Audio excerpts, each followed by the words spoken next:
Have you heard about Global Poker? Global Poker is the fastest growing card room in the US today, and it's available online at globalpoker.com. Global Poker is a social poker site that offers safe and secure cash out options by using their unique and patented sweepstakes model. Players can compete in big guaranteed tournaments, jackpot sit and goes, or cash games featuring Hold'em, Omaha, and even Crazy Pineapple. Don't wait. Check out Global Poker today. Poker Stories is an audio series that features casual interviews with some of the game's best players and personalities. Each episode highlights a well-known figure in the poker world and dives deep into their favorite tales both on and off the feld.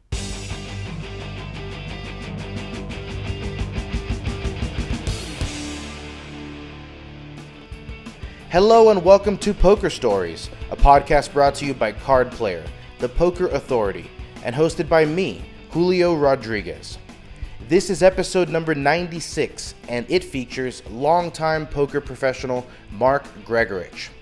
Mark is 50 years old, and he has been playing poker for a living since the mid-90s. But before that, he was actually a high school history teacher. In fact, Mark would have continued to be a teacher, just like his mother, father, and brother, if he hadn't lost his job over budget cuts. Facing a year of unemployment, Mark moved to Las Vegas and his career in poker officially started. In the years that followed, he worked his way up to some of the biggest cash games in the city and was considered by his peers to be the best Omaha 8 or better player around. In fact, his reputation in the game was so great that Doyle Brunson asked him to contribute to the game section of Super System 2. Mark has always been more of a cash game grinder, preferring to set his own hours at his home base of Bellagio. But although he has yet to win a WSOP bracelet, he does have a stellar tournament record at the Summer Series with 11 final tables on his resume. Anyway, that's enough intro. Here's my conversation with one of the nicest guys in poker, Mark Gregorich. All right, I am here with the one and only Mark Gregorich. Mark, how you doing? I'm doing great. How about yourself? You know, I'm hanging in there. You know, it's the summer, and the World Series is technically going on, but you know, things obviously feel different. You spent the summer on a road trip, huh? We were gone for a couple weeks. My daughter just finished her junior year at University of Washington in Seattle, so we flew up and picked her up and rented an SUV and kind of did some national park touring for a couple weeks. Went to Glacier in Montana, which was amazing. And from there, did the long drive down to the Redwoods and then over to Yosemite before finally getting back to Vegas. That's a lot of time in a small enclosed place with your family. It worked out okay? Everyone still loves each other? 4 of us 24/7 for a couple weeks, and that didn't have to go well, but it did. We all got along really well and had a good time, and it was fun. We tried to stay in some places where we could kind of shop and cook for ourselves rather than be out, and that was a good time. My daughter likes to cook and I like to cook, so we did a lot of kind of joint meals and played some games, hung out, enjoyed the beautiful country where we were, and it was a nice trip. What was the highlight of the trip as far as the sights? Well, I mean, I would say the whole trip, all that the kids were talking about is wanting to see a bear, and we knew our best shot was going to be at Glacier, and we saw some elk, but nothing resembling a bear. So that was kind of a bummer. Be careful what you wish for. There's obviously like ways that you want to see a bear and ways that you really don't want to see a bear. We didn't want to, like, when we were alone on a isolated trail, we didn't really want to see like cubs right in front of us. But that wasn't kind of what we had in mind. But from a safe viewing distance. We didn't get to see one there. We didn't see anything at the Redwoods. Wasn't really expecting it there. So our last shot was Yosemite, and we'd done a few hikes and done some, touristy stuff, whatever, and didn't see any. And then we were going to do one more trail that we thought would have a shot at seeing it. And then we we couldn't find any parking. I mean, it was a little more crowded than I was expecting, to be honest. We may not have done all this. I mean, it wasn't wall to wall people or anything, and people were, for the most part, keeping their distance from each other. Everyone suddenly has vacation time. But yeah, there was a lot of that. So we couldn't find parking, so we basically just threw in the towel, and we were driving back to our cabin, and we saw like some random trail on the side of the road. We decided to, why not? Let's do it. And sure enough, we weren't that far down, and there was like a berry patch, and there he was, in there, snacking away, completely oblivious to us. So we watched him eat for a while, and that was fun, and that was our trip was complete. And now he's mounted in your living room over the fireplace? No, I mean, we were going to take like a feces, souvenir from him, but we couldn't find any. All right. Let's go back to the beginning. Before poker was even in your thoughts, did you grow up in Washington? Yeah, I grew up in Olympia, Washington. And I lived there until I was like 25. Yeah, born and raised. What was the family life like? Any brothers or sisters? Yeah, we have a pretty quiet, small family. I have one brother who's 3 years younger than me, and my parents are both grade school teachers. My brother's... There it is. Yeah. My brother's a high school teacher in town. He's been doing that for a long time in Vegas, and I taught high school for 3 years before. Well, that's why I ask, because it seems like teachers breed teachers, Yeah. Yeah, that was definitely the case in our family. I mean, I never really had any thought of doing anything other than teaching. And then, now here I am. So you were even as a kid, you were like looking up to mom and dad saying that's what I was going to do, or was it like, okay, maybe it's a fallback? I just think it's kind of natural if you have a good relationship with your parents and you kind of, you sort of model yourself after them a little bit, that you're at least going to check out what they're doing. And it always seemed like a good fit for me. And I had some, really good teachers coming up in high school. I had a few teachers that I thought kind of left a real good mark on me. And I think it kind of the combination of, my upbringing plus having some real influential teachers in my life kind of led me in that direction. And, once I hit college, I much just went with that path. I didn't really look around too much. I briefly thought about pre-med, but I took like this chemistry class, and we had these like early morning labs, and I got major headaches from the goggles. So it's kind of like the combo of having to get up so early and getting headaches. I know that's kind of a flimsy excuse, but that was enough for me. I showed up to college pre-med as well, and I couldn't pass my first chemistry class. So I think the goggles is at least more respectable than just being ill-equipped mentally. I'm not sure about that. It might just no pain tolerance. Yeah.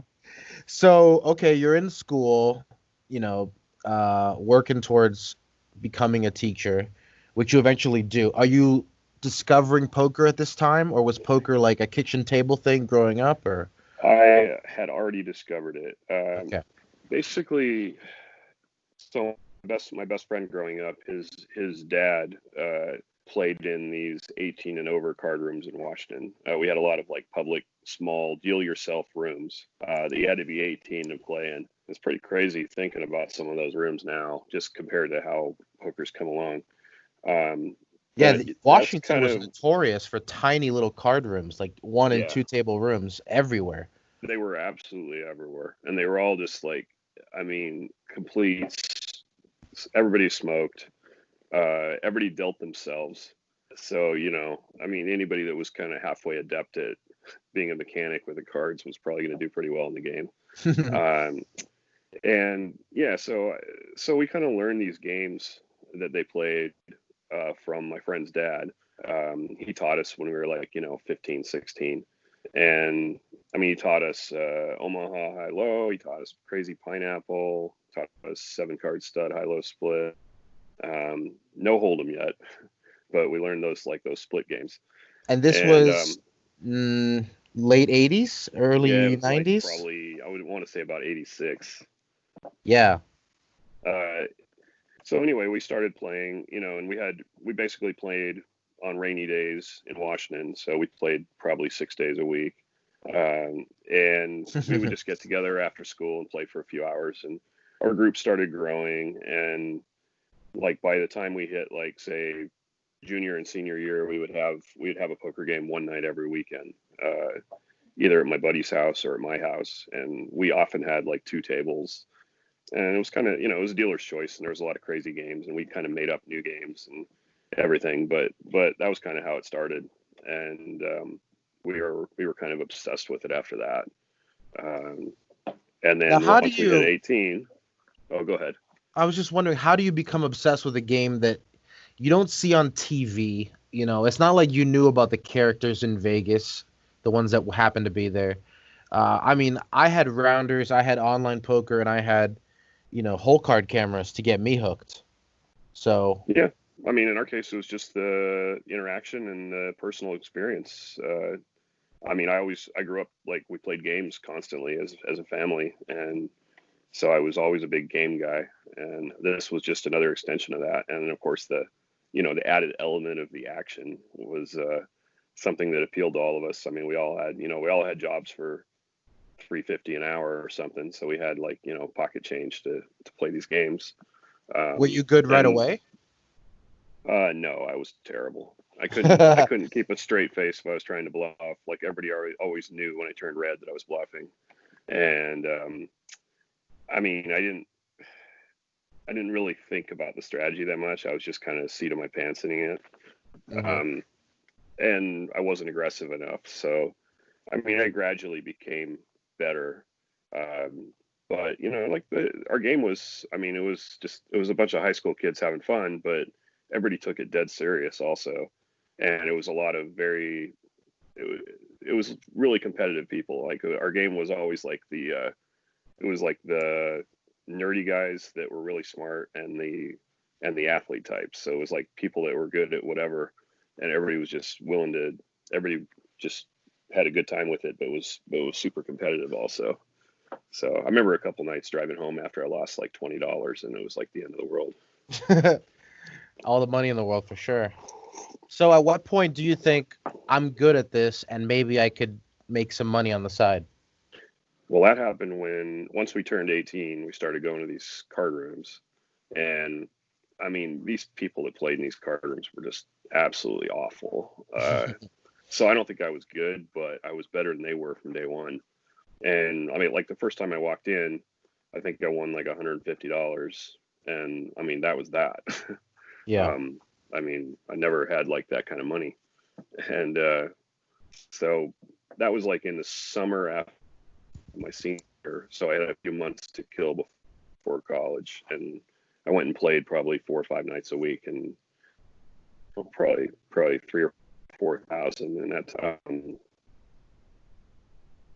It's a lot of cash for some random kid that had a making 350 an hour otherwise. So, yeah, I mean, after that, I decided to take it kind of seriously. I mean, it was on hold during college. I didn't play while I was going to school, but I would play a lot in the summers and on vacations. Yeah, I was about to say there was nothing going to stop you from getting that degree, right? Yeah, I mean, there was no internet poker, so I know that was like a degree deterrent for a lot of the next generation. But in my case, no. I mean, I didn't really think about playing much while I was at school. I enjoyed college a lot and had some good friends there, and none of them were interested in poker. So I just kind of stuck to, school stuff. But when I was home for like winter break or summer vacation, I played constantly. So you graduate and you take a job. Was it high school? Yeah, So yeah. I did you taught high school history. history? Okay. And what was that like? Was it what you expected? Did you find that you were good at it? Uh, what was that like? Yeah, I loved it. And I think I was pretty good at it. I mean, obviously, the more after some experience, you get better at certain aspects of it. But like kind of the whole classroom management side of things, was the part that they don't really teach you much in college, but you have to learn to deal with efficiently, or you're just going to get run over. So I got that part down pretty quickly, which was nice. And then, I enjoyed it. I had a good time with the job. There was enough flexibility in the way I could teach. I tried to do a lot of creative stuff, rather than just, workbooks type, things. So I was more of like a project guy, and the kids seemed to respond pretty well to it for the most part. So yeah, it was really enjoyable. And Well, to say, you were 22? Yeah. And these kids are 17, 18 in some spots? Some of them are, right, yeah. I mean, So that's a tough situation to command respect. Yeah. One thing I did was I wore a tie every day, which I hate ties too. And I've worn them these days, if I wear a tie, it's either somebody's dead or somebody's getting married. That's like the only two reasons. But back then, I mean, I thought it was necessary to, obviously create some sort of separation from the students. And then also, like, if I'm walking around the hall, I don't want somebody asking me for my hall pass. So I want to dress a little different. Someone put the new teacher in detention. So all right. Yeah, so I did get asked to the prom a few times. That's another issue as well. Which obviously I couldn't. Yeah. It didn't stop all my colleagues. I know. I know of a couple, but anyway, no, I did get asked to the prom. I know one time I got asked to her senior prom, and of course I said no. And then literally the day after graduation, she's in there and well, now I'm out. Brutal. Brutal. What's a 22-year-old to do? Anyway, you did that for 3 years? Yeah. So was it just that poker was so lucrative? Sorry, so was it just that poker was so lucrative you couldn't give it up, or was it a matter of, No, it was actually a district thing. I was never going to really consider leaving, but our district had a failed levy, which so we had kind of a funding crisis, and one of the responses to the crisis was they laid off all teachers with 3 years or less seniority in a subject areas, and mine was. So I got the axe, at least temporarily. And I mean, they basically said, you're probably gonna be out this year, and we'll hire you back next year. So that was kind of what I was left with. So I had a year to play around with, and obviously I was going to play poker with that year. If you don't mind me asking, how much did you make as a teacher versus how well were you doing in the games? Yeah, so I think my starting teacher salary back in the day, this is 1992, 93, was $22,000. Wow. I did a couple, yeah. And I did a couple other things, I coached and it was involved with some club stuff. So I probably got 28 as a teacher. Yeah. That's just 3 bullets now. And yeah, I know, it's crazy. So I was probably already making more playing than I was teaching, in kind of a fraction of the time. I was playing in the summer and playing I would play occasionally on a weekend or my school breaks. So yeah, the money wasn't really close, but I mean, I kind of always thought I was just going to stay in this job that I liked and play poker on the side, in the summers or whatever, to as supplemental income, and be perfectly happy doing that. And I'm sure it would have been, but when I got laid off, that changed my sort of attitude a little bit. I was a little bitter about it. I saw a lot of the teachers that were basically, had basically mailed it in, but they were still working, and I wasn't. I wasn't. Seniority. I was a little unhappy that just kind of how it's prioritized in our society and all this, and it was kind of a wake up call that if you are involved in a job like this, I mean, it can just be basically taken from you at any time. Just the combination of all those things kind of made me decide I wanted to give poker a shot and see if that was something, if I could just sort of be my own boss, basically, rather than sort of be at the mercy of politics or society. So that was kind of my attitude at the time. And I decided to enroll in a master's program at UNLV and move to Vegas to go to school for that off year and play poker and just kind of see how it went, and not really make a firm commitment to going back to Washington, but also have, of course, I have that safety net that they would hire me back at some point. Right. So I wasn't, so if I totally bombed out, I did have something to fall back on at least. Right. So when you first got to town, what was the game you were in? So I started playing in two spots. I kind of split my time between the Horseshoe and the Mirage. The Horseshoe had like I want to say it was 30-60 Omaha high-low game that I played as often as it went, basically. And it was a good game and pretty soft, and had a lot of, played with a lot of guys that are still around. Played with Mike Sexton a lot, got to be friends with him then. Scotty Wynn was a regular in the game at the time.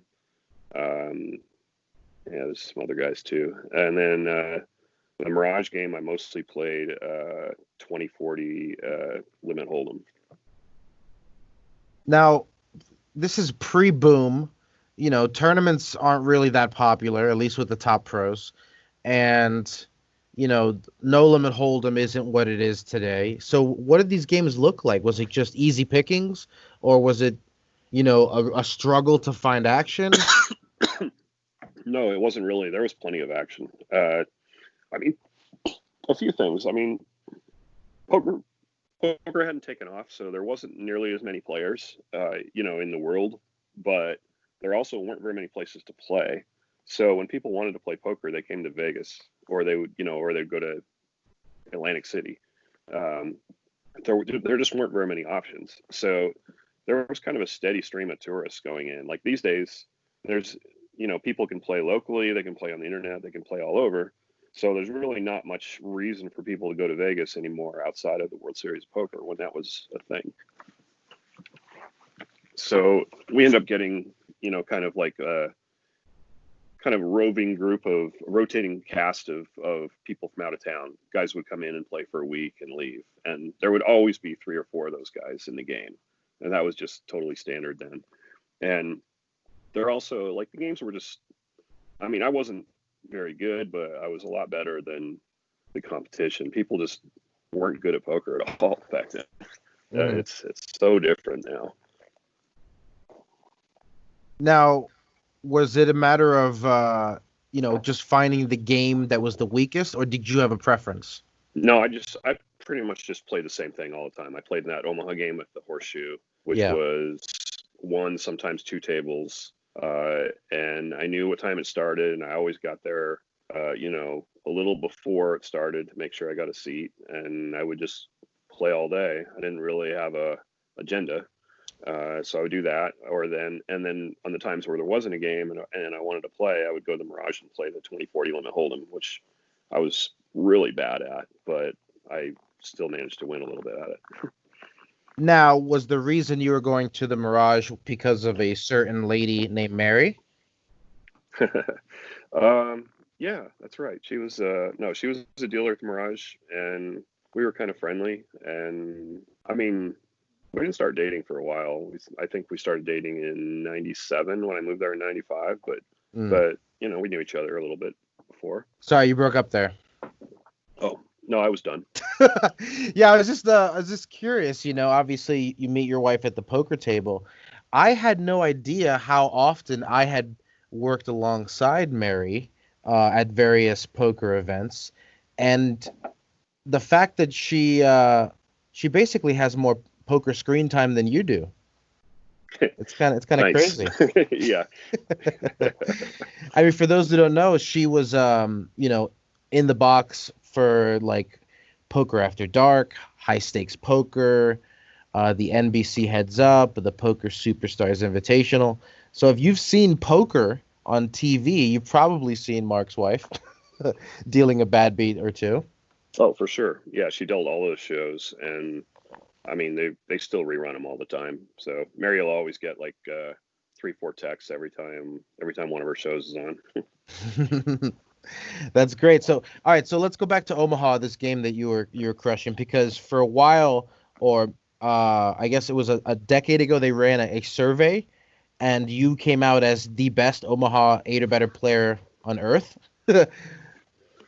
Yeah, I remember that.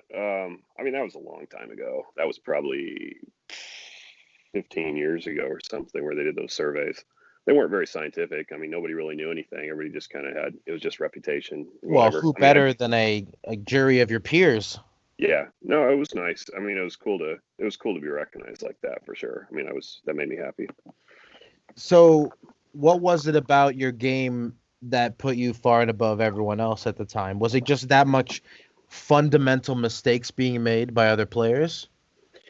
I mean, I think that's part of it. I think I was just really solid. I didn't give away money ever.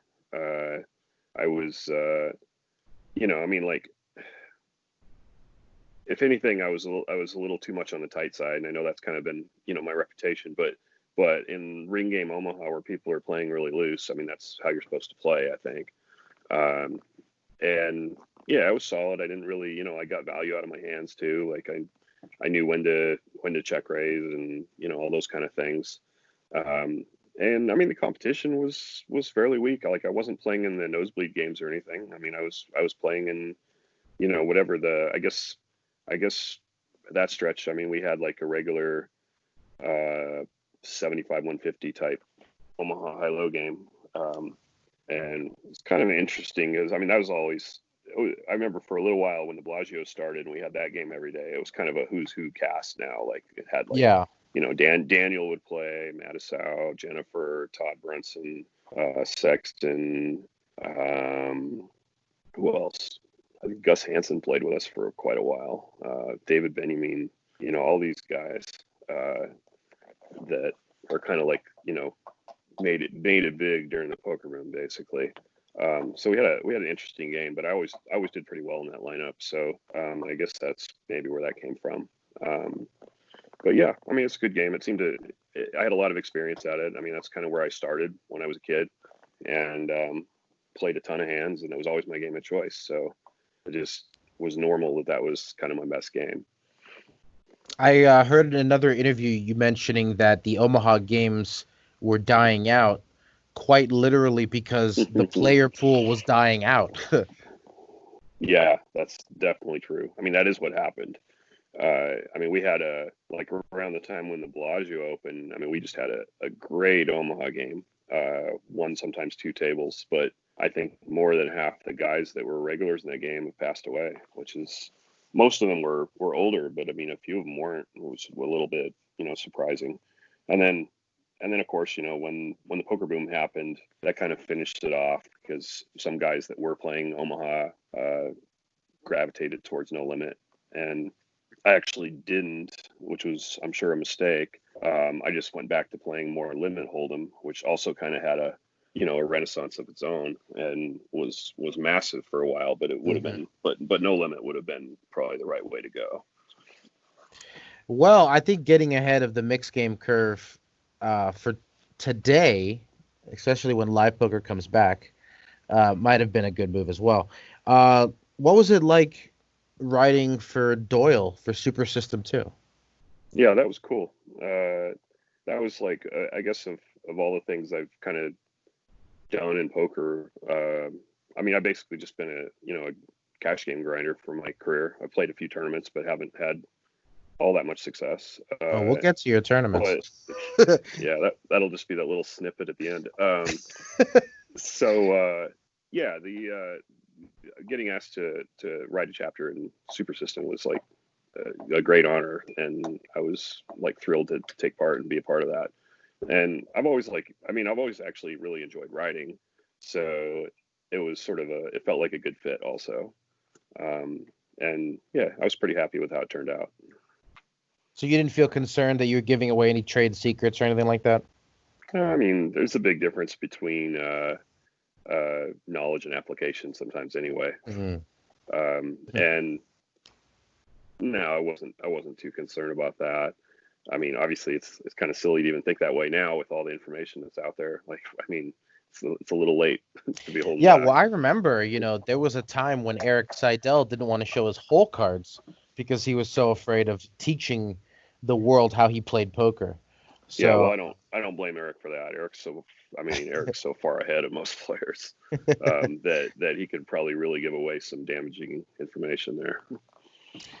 okay, so you disparaged your tournament record, but I think 99% of the world would trade, poker resumes with you. You're right that you've been focusing on cash games, but I just want to go through your WSOP final tables alone. You have a fourth, an eighth, a second, a third, another fourth, a sixth, another fourth, a third, a fifth, another third, and another sixth. So let's not pretend that you're some sort of like tournament, down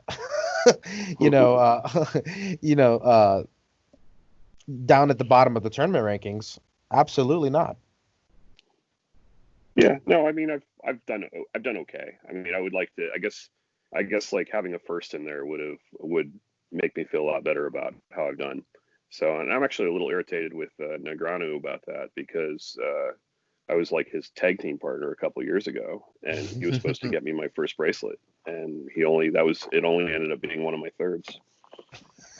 That's right. He could have got it done for you and got his seventh, which he's been going after for a while. Which one of those was I promise you, while that final table was going on, I heard about it from absolutely everybody. Which one of those was the particularly tough one to swallow? I mean, obviously, every pro wants a bracelet, right? Yeah, it had to be the second. I still remember that one pretty well. Like a lot of these final tables had been, I mean, some kind of like they all sort of blend together. But I think the second one was the toughest, the second place. All right, let me say this is a 5,000 limit hold'em, and this was back in Binion's 2003. Yeah, moneymaker. Wow. Okay, yeah. So look at this final three. David Chu finished third, and the guy who got you heads up was Carlos, Mr. Mortensen. Yeah.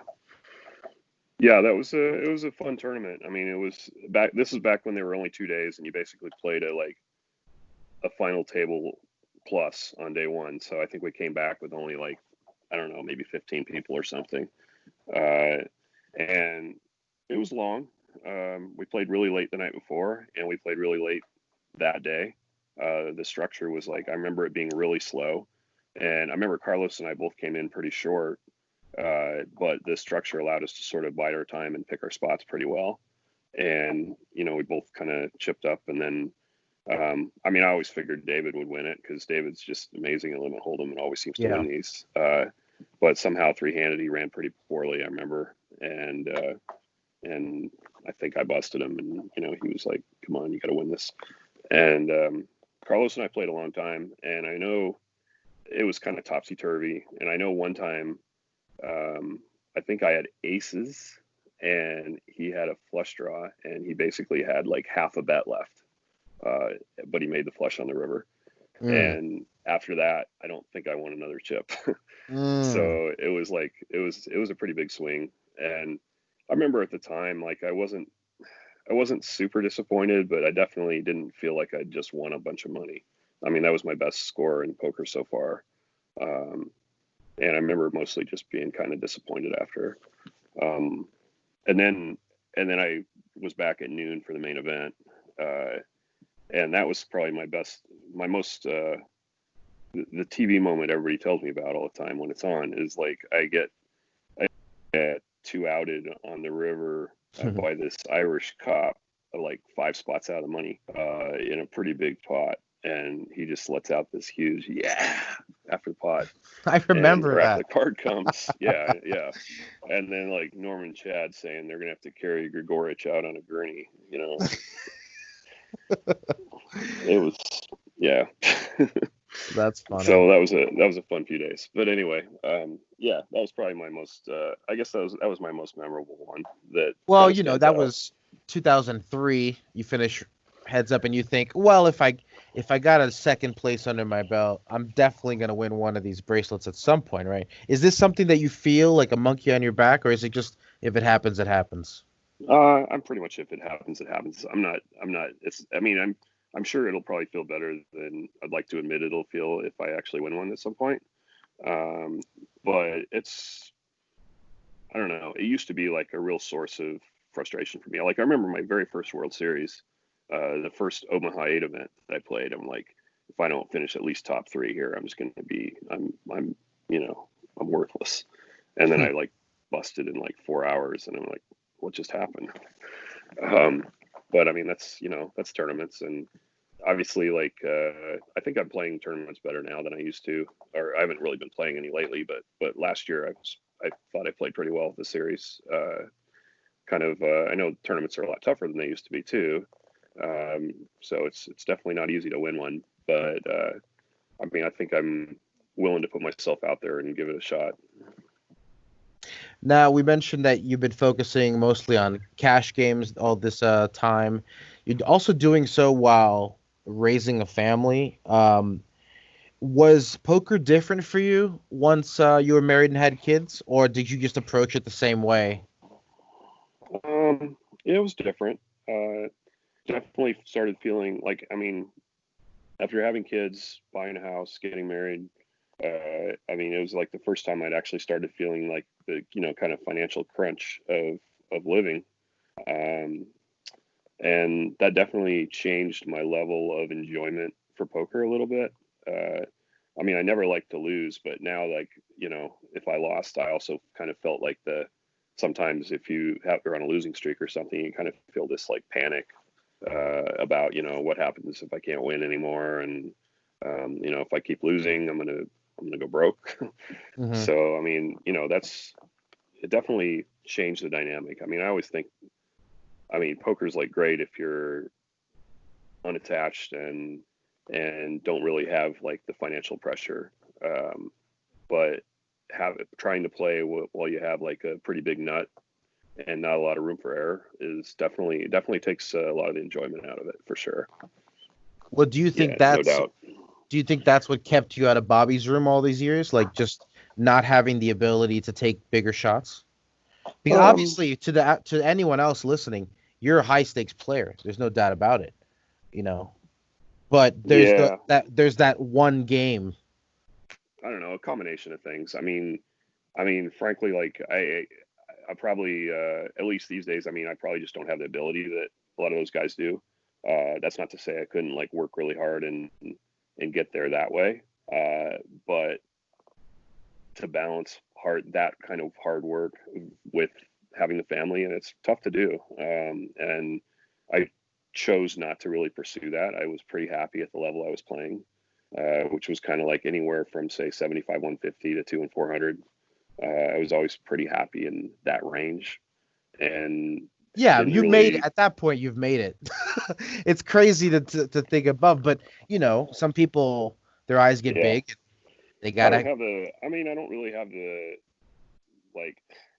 maybe the gamble in me, or the complete no fear that you kind of need to go play those games.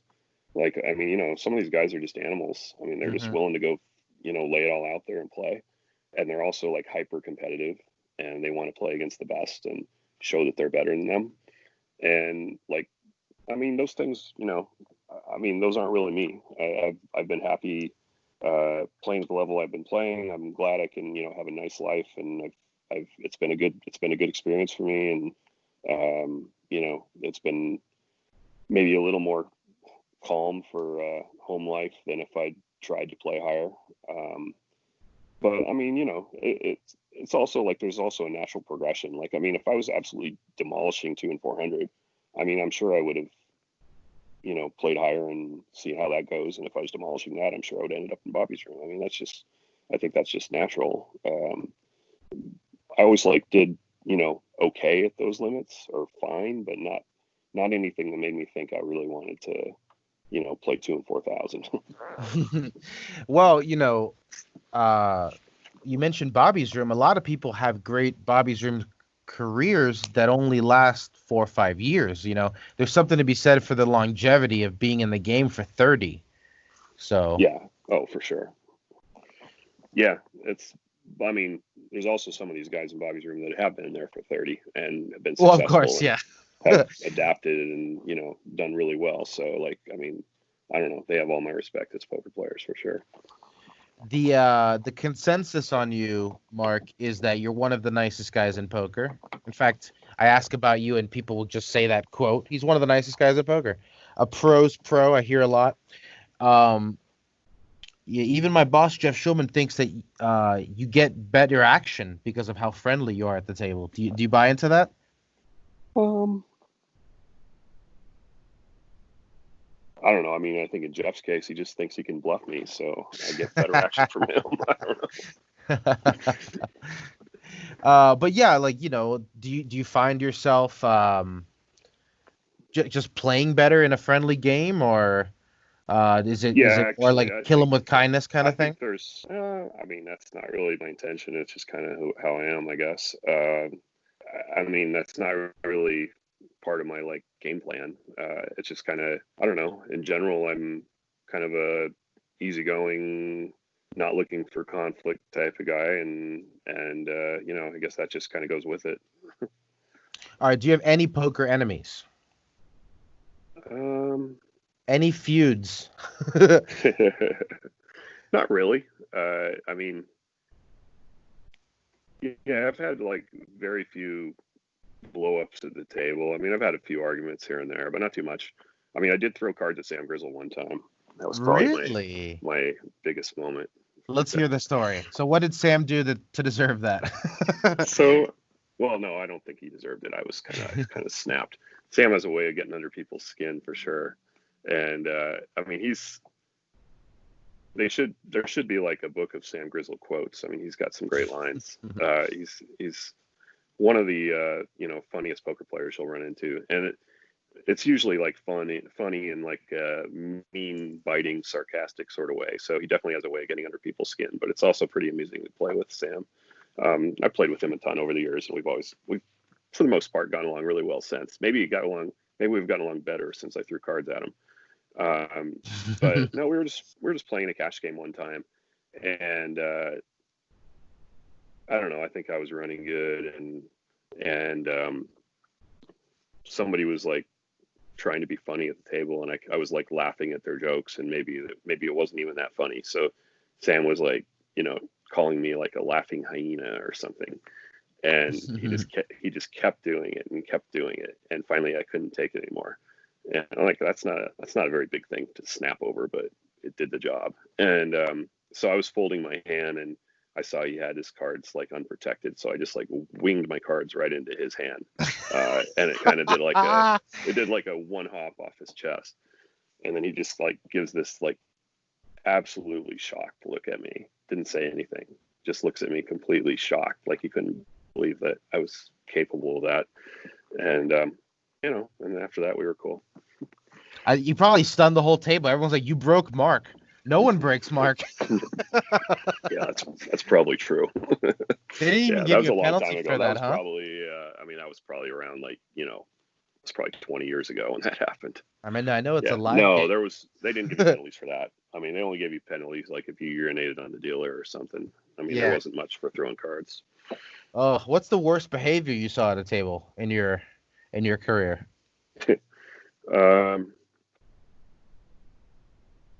Yeah, I mean, just there's been like there used to be. I mean, it's one of the ways that poker has generally gotten better is that there's less tolerance for like outright dealer abuse. But back when I was starting up, man, I mean, some players were just relentless in attacking dealers, and I remember one time at the Mirage where this guy was just cussing the dealer out, wouldn't stop, raising his voice, etc. And then like in the same breath, the poker manager comes up and is completely oblivious to what's going on. By the way, this is not why he's here. He's just up here to say hi because the guy's a big fish, I guess. And he taps him on the shoulder, and the guy just turns around and he's like breaks into this big smile. Hey, so good to see you. And it was one of the. I mean, people can obviously control themselves. Yeah. And it's just sad that that kind of behavior was allowed to go on for so long. But most rooms and most players, or some players at least, are proactive now about trying to, stick up for dealers when necessary. Absolutely. That's one of my biggest pet peeves at the table is dealer abuse. We have some rapid fire questions to close it out if you're ready. Okay, sure. All right. Do you remember any of your students? Do you have a worst student or a best student? Yeah, I remember some good ones for sure. And every so often, like, somebody will friend me on Facebook that I taught that I hadn't heard from in 25 years or whatever now, 30 years, long time. Jeez. Not 30, 25. I'm not that old yet. Yeah. So yeah, it's pretty cool to hear from people. What about the biggest pot you've ever won or lost? Your choice. Dang. This is only rapid fire if I come up with a quick answer, right? No, you could take your time. Now, I don't think once in the history of 100 episodes of this podcast has anybody done rapid fire questions rapidly. Okay, fair enough. Yeah, I mean, like, biggest pot I would have won or lost has to be in a tournament because I don't know. Oh it's yeah, probably the that. equity, yeah. Yeah, I mean, in all likelihood, the biggest pot I lost was that 2-outer by the Irish cop, because if I'd have won that, I think I would have had a top 10 stack heading into the money and probably would have busted that moneymaker guy. Yeah. And poker's history would have all been different. So, I mean, you're welcome. Do you think the Gregorich boom has the same ring to it? Yeah, I mean, we'd have to do something about that name. I don't know. He had the perfect name. Yeah, he really did. Yeah, it was great. And I mean, that was funny because that was really a classic final table too. Like, is the bluff against Farha, and then the big hand against Ivy. I mean, those are just classic TV poker hands. He takes out Ivy in 10th place or 11th or something, and all the poker pros are, oh no, the guy who was gonna help poker get to the mainstream went out, and meanwhile that made more money for Ivy than anything he could have imagined. Yeah, absolutely. Yeah, it was a good beat for Ivy, as it turned out, I think. All right, best swap or piece you've ever had of anybody? I mean, I swapped with Jeff Schulman when he final tabled the main. So which time? That was a good. The second time when it was worth more. Yeah, the first time, that was just pennies. Yeah. Got so 7 figures. I guess that was probably my best swap. Worked out. I've heard that you are chummy with a Orel Hershiser. Is that a poker thing, or? Oh, yeah. Has he pitched you fastballs? He's given me hitting lessons. I mean, he was a good hitting pitcher back in the day. Yeah. He was playing poker at the Bellagio on a regular basis, and this is back, I don't know, mid 90s, I guess, or mid 2000s. And he he was studying the game because that's kind of his approach to everything, and had seen me do a poker seminar on a video somewhere. I think it was like the poker players conference or something that I spoke at. And so he see me and he recognized me in the poker room and introduced himself.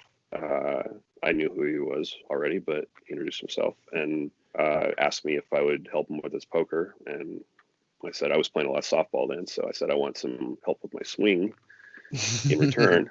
And I don't know, both things were fairly successful. I mean, like, shortly after we started doing lessons, he played in the NBC Heads Up, and that was, at the time, like, one of the toughest things of the year. Very, very competitive, albeit very fast structure, and 64 players, and he made the Elite Eight, which was pretty cool. I remember that. Beat some good players along the way. Super cool. Yeah, and then over the years, we just, we've just gotten to be good friends. Our wives get along great. So it's a good group to hang out with. Now, I know that the Bellagio has been your home base for a while, but where's the weirdest place you've ever played poker for money? Oh,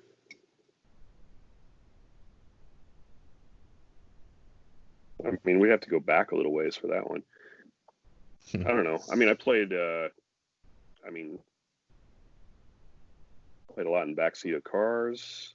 I played, I don't know, when I was teaching, I think it was my second year of teaching, I got into the card rooms up there all closed at like 2:00. And like on a Friday night or something, I was playing in a home game, after hours home game that got busted. And I was I was pretty freaked out about that because I thought that could cost me my job. Yeah. Local teacher caught up in gambling ring. Yeah. So, and it might have, I mean, it never made the papers, fortunately. But had it, I mean, that could have been bad news. That could have gotten me on the same career path, but a different way. Was that your worst trip to jail? Yeah, they actually didn't take us in that night. They put us in like the cuffs, and we sat in this cold, non-heated house in January, basically for like 3 hours all night. And I was shaking pretty good, just shivering by the end of that. And then of course they did of course it was like I was running like God that night, which really made it even worse. I mean, it would have been one thing to get pinched when you're when you're stuck a bunch on the sheet, but we were playing like 10-20 Hold'em, and I was ahead like 1,200 or something. And brutal. That was a tough pill to swallow there. You're like, somebody save the paper. Somebody. Yeah, it's funny. Yeah, no, I do remember that we were on the turn of a big pot when they bust in and busted it, and everything just sat like it was. And like 2 hours later, one of the guys, I don't know, ATF or whoever busted it, I'm not even sure what group it was, and he starts flipping all these cards, and one of the other guys in cuffs said, yelled across the room after that, "Hey, you made your flush." Oh, that's great. At least you can keep your sense of humor in that moment. Yeah, obviously, we talked about. We were lucky it was the cops. Yeah. We talked about teaching, but what was the worst job you had before poker? I'm sure that was being a night stalker at the local Safeway, where I worked from 11 p.m. to 7 a.m. Mopping floors and stocking shelves. Man, I don't think there was anything to compare with that one. I thought you said not stalker. STALKER. No. Yeah, that would actually maybe be kind of fun, but the STOCKER part, not so much. Yeah, fill those shells up. Yeah. What was your largest non-poker wager?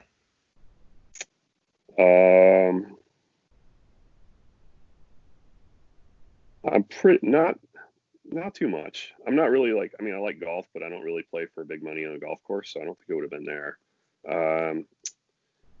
And I'm sure it was some random sports bet, but the one I remember is we were at my best friend's wedding in Melbourne, Australia, a while back, and there's this place, this little island near Melbourne, where these pigeons, or not pigeons, but penguins, every night come in from the ocean, and they always have a count on how many penguins come in on any given night.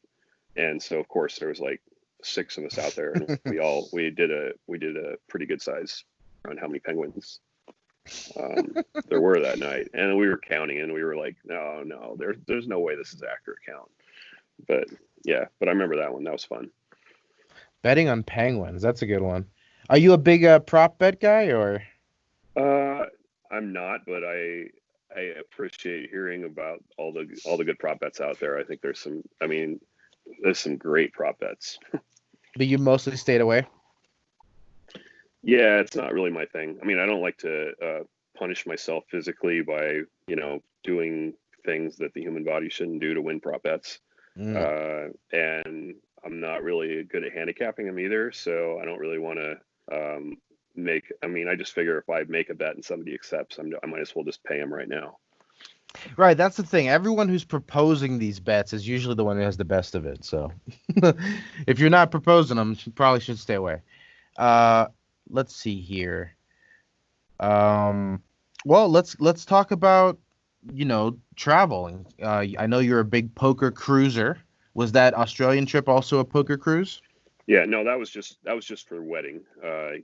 Got married down there. I've actually never been to Aussie Millions, but we did go to the casino in Melbourne, the Crown, when we were down there for the wedding. But yeah, I mean, I've done a lot of poker cruising.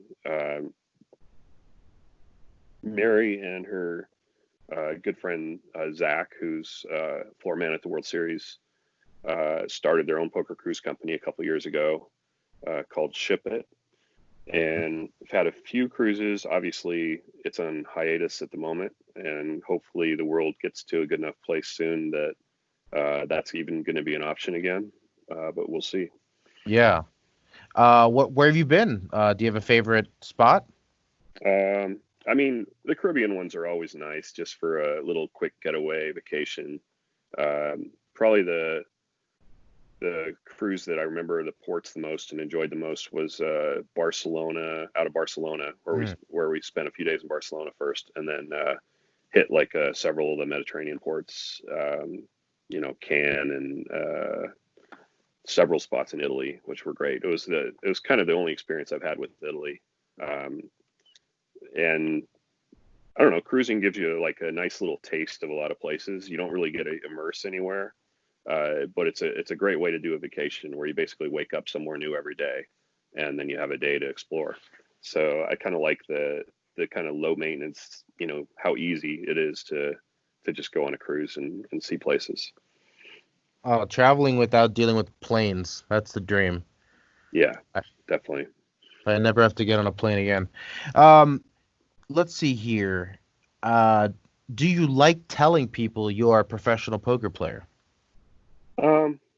Yeah, no, I mean, it's a non-issue for me, basically. I don't have Was any it problem telling people. was it an issue back in the day? It was a little bit. I mean, I can't have to say, like, when I moved to Vegas under the guise of going to, UNLV. I mean, I knew I was mostly going to be playing poker, but that gave me like a bit of an alibi. And, that came in handy with, I mean, basically trying to explain the whole thing. Yeah, I mean, I always had, like, a few people that I was initially a little hesitant to talk to about poker, but as time's gone by, that's not really a thing anymore. It's a little late in the game for that.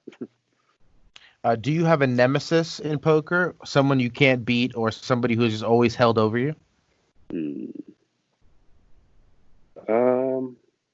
Or for a stretch of time it felt that way? Let me think about that for a minute. I'm sure there's a few of them. I don't know. There's always been like a few people that I just thought are just so far beyond me that I just have trouble. I don't even know what to do when I'm playing with them. Because, whatever I do is just going to be wrong. So, I mean, yeah, there's definitely a few of those guys that I just think are, just great, outstanding poker players that are always going to be a step ahead of me, no matter what I do. A few of the Bobby's Room guys. I mean, like, I think Hennigan's a tremendous poker player. I always think he's just so tough to play against. And David Oppenheim's really, really strong. Yeah, those two come up often on the show. I played a lot with David Benjamin back in the day when we played a lot of 08, and David was like a really creative Omaha 8 player, but like really intelligent and was really difficult to play against. He was like one of my tougher 08 opponents for sure. I remember seeing him play the online Nosebleed 08 game on Full Tilt back in the day. All right, let's see. Headphones on at the table, yes or no? Typically no. I will wear them if there's people that I really don't want to listen to. Or if it's like, sometimes if it's like, a random no limit tournament that I'm playing where the whole table's wearing headphones, I'll probably just put them on too. I mean, I don't have a problem listening to music at the table every now and then. But typically speaking, like, if we're playing like a mixed event at the World Series or something, I mean, I kind of enjoy the camaraderie and being there. So I'd rather not have headphones on. Do you have a favorite album? Good question. I don't know if I have one. I mean, I have You a can bunch of name. stuff. I mean, Yeah, you I can have name a, a bunch. yeah, I mean, I have a pretty broad music taste. I would say, like, I mean, I'm fortunate where my kids like a lot of older stuff that I like, and a lot of newer stuff that they like. So Nice. we can get along on music, and we've actually been to a lot of concerts together, which is cool. So I don't know. I think I mean I can just give you some bands as far as like new stuff. I saw you at the Jimmy Eat World show a few years ago. I remember I that. that And did they go to were that gym. It was you yeah and Ben. You were there, right? yeah I that was love fun. them. They're I saw probably in my top I five. saw so John Turner was there. I see John Turner at every concert I go to, like literally. He's always at every show. That's So John Pearl I'm Jammer there with Ben. Turner. I'm there with Ben, and I get a text from John, and it's like, dude, you should put Ben on your shoulder so he can see. It's funny because Ben was dancing like crazy in that Ben was concert. no Ben has hops. He was getting up, so he was good. But yeah, so I've seen them a few times. I like their music quite a bit. I like some of the some of the classic stuff like Radiohead. I guess is one of my favorites, but I've never seen them. I would like to at some Mm, point. I like the National a lot. oh Um, yes. I like Vampire Weekend quite a bit of all the kind of modern stuff. And then, if you go back, I mean, a lot of the, kind of classic rock, Fleetwood Mac, love them. Um, Pink Floyd. Uh, and then, of course, I grew up in the 80s, so I like a lot of the 80s stuff. A lot of this 80s stuff I listened to then were my favorite stuff when I was a teenager is not the 80s stuff I would listen to now, though, I have to say. Um, Interesting. Yeah, I never graduated to new music. I just whatever I was listening to in college, I just kept listening to. So I'm a little stunted, I think.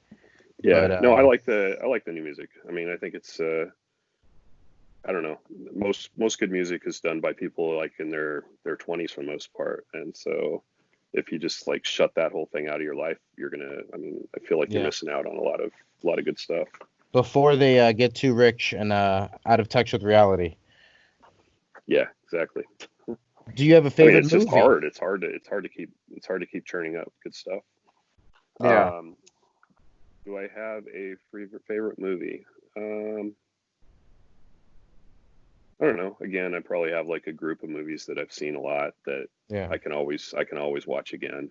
Um, We can narrow it down to gambling movie. yeah, I mean, Rounders, I guess, would be my favorite Okay. gambling movie. I think that's well done. What was the because Um, you were a poker pro before that came out. So as a poker pro watching that, were you like, yes, this is accurate, or were you nitpicking, or was it just like um, finally somebody's telling our story? I thought it was closer to accurate than anything else I'd seen on as a movie for sure. And yeah, I mean, I think the story was kind of compelling. I mean, obviously, like there's other like I mean, parts of it are kind of cringeworthy, as far as like uh, Mike's like unabashed support of Worm and just kind of like I mean, some of the stuff's kind of doesn't necessarily do poker any favors, I guess, as far as an activity in general. Yeah, the Um, cheating scenes. yeah, but overall, I mean, it was great for exposure, and it was nice to have like a really solid cast in that movie. So yeah, I mean, it was good. I mean, I've watched it with the kids a few times, and I've still I can still watch it. Uh, do you have a celebrity doppelganger or somebody that people told you look like growing up? Um, I mean, I guess the one I get is Brad Garrett. Brad Garrett. Hold on, Mark, because I played golf with you and I don't remember you being 300 pounds. Let me see here. No, Brad Garrett. He's not 300 pounds. He's a massive man. He's a Oh, he's big. giant. Yeah. I'm not seeing it. Yeah. I'm not seeing it. I've Those people are being mean. That's I've funny. gotten it a few times. I don't know. I've gotten Okay, Greg you know Maddux. what? I've actually gotten Greg Maddux quite a few times too. I'm seeing Brad when his hair's out a little bit Yeah. curlier. Okay, with the hair, I get it. Let me see, Greg Maddux. I actually met Greg Maddux at a golf tournament back in the day. Him and I think Smoltz were playing a twosome. Okay. Yeah, I was actually Yeah. supposed to play Oh, golf with him like wow. a year ago, but it fell through. But I think that's fairly similar, right? Okay, I'm looking at a picture of Maddux when he played with the Cubs, and it looks like you in his uniform. Okay. It's dead on. Okay, that one Yeah. I buy way more than Brad Garrett for sure. For those of you listening I've at home, actually done that with Orel before, where we'd be out to dinner or something, and some guy would come up and introduce, like, say, "Wow, are you Orel?" Whatever, and yeah. he's like, "Yeah," and then he'll look at me and I was like, "I'm Greg Maddux." Yeah, I mean, who would lie about that, right? Yeah, I mean, but I would usually do Derek Jeter, but obviously I don't pull that one off as well. Yeah, that one's tougher. All right. Are you superstitious at all? Not really, only about some little stupid stuff. Like if I'm running good, I would always take the same route to the Bellagio and always make sure the same songs are on the radio, stuff like that. But, Okay. that's about the extent of it. So what, like if you have a bad session, then you just take the long way home? I do. Yeah. Well, man, think of all the extra miles over the years just because of a bad session. I like that. We end the podcast the same way every time with a question from the random question generator. Let's see All here. right. How many pairs of shoes do you own? Ugh. These are all shoes that are currently in my house, not necessarily anything I've worn anytime recently, right? How many are in your rotation? My rotation? Yeah. Do flip-flops count? Sure. Okay. 6. Wow. That's a man of style. Is that a lot? I think that's a Well, lot. There's I have 2 pairs of tennis shoes and 1 pair of flip-flops in that 6. I guess I'm not thinking about my golf shoes. Oh You know, yeah, 7. have an extra pair of flip-flops. I have my nice sneakers, and then I have my, mess up sneakers. But, I don't have any penny loafers in my rotation, that's for sure. Yeah, well, I haven't had any in mine since March. There you go. Mark, thank you so much for coming on the podcast and sharing the stories. You got it, Julio. Thanks a lot. Thanks for having me. That's the show. Thank you once again to Mark for coming on. Obviously, poker cruises aren't really a thing at the moment, but depending on when you are listening to this, they might be up and running. So go check out Ship It Poker Cruises and see if that's something you want to consider for your next vacation. You can also follow us on Twitter at poker_stories or at cardplayermedia. As always, please subscribe for a new Poker Stories podcast episode every 2 weeks. And if you do go the extra mile and leave a nice rating and a review, let us know you did so by sending us an email to pokerstories@cardplayer.com, and we'll give you a free digital subscription to Card Player Magazine. Thanks for listening.